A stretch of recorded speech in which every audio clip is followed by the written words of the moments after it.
Friends, कल मैंने बताया था आपको कंप्यूटर टाइप, आज मैं बता रहा हूँ generation of computer. First generation vacuum tubes 1940 to 1956। The first computer system use the vacuum tube for circuitry the विद्युत the magic drums for memory and were often enormous. यानी कि यहाँ पर जो विद्युत परिपथ के साथ जो पहला फर्स्ट जनरेशन के जो कंप्यूटर थे 1940 से 1956 के बीच जो फर्स्ट जनरेशन है वो स्टार्ट हुई थी। और उस समय जैसे कि आपको पता है वैक्यूम ट्यूब का यूज़ किया जाता है और इसमें जो सर्किट होते थे यानी कि जो विद्युत परिपथ जो होते थे और उसमें मैग्नेटिक ड्रम फॉर मेमोरी के लिए इसमें मैग्नेटिक ड्रम होते थे किसी भी मेमोरी को स्टोर करने के लिए। वर ऑफन इनॉर्मियस जो कि काफ़ी स्पीड से काम करते थे, टेकिंग अप एंटायर रूम, और इसके लिए एक बहुत बड़े कमरे का यूज़ किया जाता था। This computer were very expensive to operate, और ये कंप्यूटर जो है ऑपरेट करने में काफ़ी एक्सपेंसिव यानी कि काफ़ी खर्चा आता था। And the additional of a great deal of electricity, और इसको यूज़ करने में काफ़ी ज़्यादा बिजली की ज़रूरत पड़ती थी। And was a lot of heat, और जिसमें कि काफ़ी गर्मी पैदा होती थी। First generation computer release machine language and low level programming, और जो पहला जो जनरेशन थी वो जब रिलीज हुई थी तो उसमें मशीन लैंग्वेज का ज़्यादा यूज किया जाता था, लो लेवल की प्रोग्रामिंग होती थी। Language understood by the computer could only solve one problem at an time, और कंप्यूटर जो है एक बारी में एक ही प्रॉब्लम को सॉल्व कर पाता था। Their input was based on the punch card, और इसका कोई भी चीज़ इनपुट करने के लिए हम वहाँ पर पंच कार्ड का यूज करते थे। And output displayed on the print out, और इसका जो आउटपुट था वो प्रिंट आउट के माध्यम से हमें मिलता था। इस तरीके के फर्स्ट जनरेशन में जैसे यूनिवैक और ENIAC computer are the example of the first generation, और ये फर्स्ट जनरेशन के एग्जांपल हैं।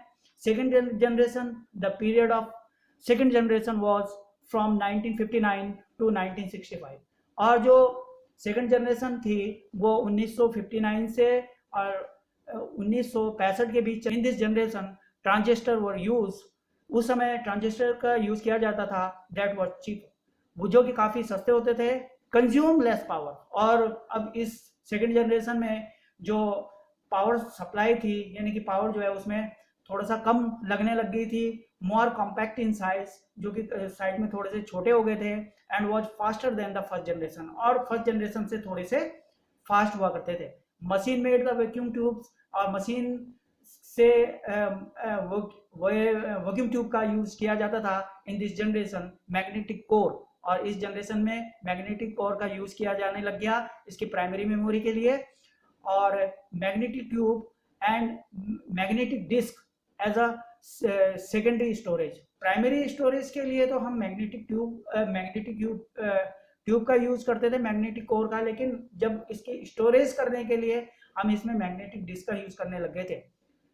इस तरीके की डिवाइस इस जनरेशन में आगे थी। इन this generation assembly language like the Fortran COBOL use, और इसमें इस जनरेशन में फोर्ट्रान और कोबोल यूज होने लग गई थी। थर्ड जनरेशन आई, थर्ड जनरेशन में the period of third generation was the 1965 to 1971, और तीसरी जनरेशन आपकी 1965 से 1971 के बीच आई। Computer were use integrated circuit, और इसमें आईसी का यूज होने लग गया था जिसे संबंध परिपथ भी कहते हैं। हैज मैनी ट्रांजिस्टर, जिसमें कि बहुत सारे आईसी में बहुत सारे ट्रांजिस्टर होते थे, रजिस्टर्स होते थे एंड कैपेसिटर होते थे, along with the associate circuit.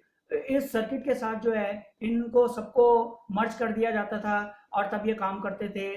This development made computer smaller in size, और इस डेवलपमेंट से जो है वो कंप्यूटर काफी साइज में काफी छोटे होने लग गए।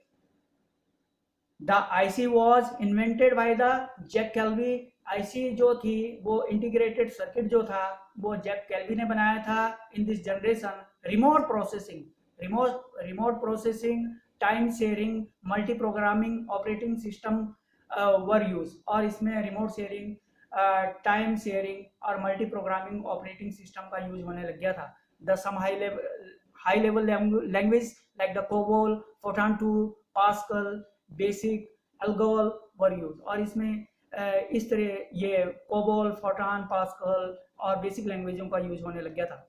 उसके बाद fourth generation I. Fourth generation of computer were between the 1971 to 1980 और फोर्थ जनरेशन 1971 से 1980 के बीच चली।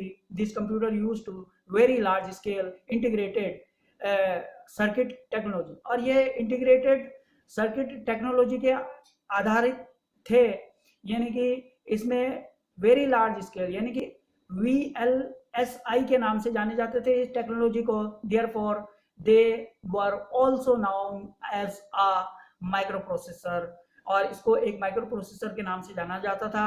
इट हैड 5000 ट्रांजिस्टर, और जिसमें कि 5000 ट्रांजिस्टर्स होते थे। Fourth generation computer became more powerful, और फोर्थ जनरेशन के जो कंप्यूटर थे वो बहुत ज़्यादा पावरफुल हो गए थे, कॉम्पैक्ट थे और छोटे थे, रिलायबल थे यानी भरोसे वाले थे, एंड अफोर्डेबल, और आराम से उसको हम खरीदा जा सकता था।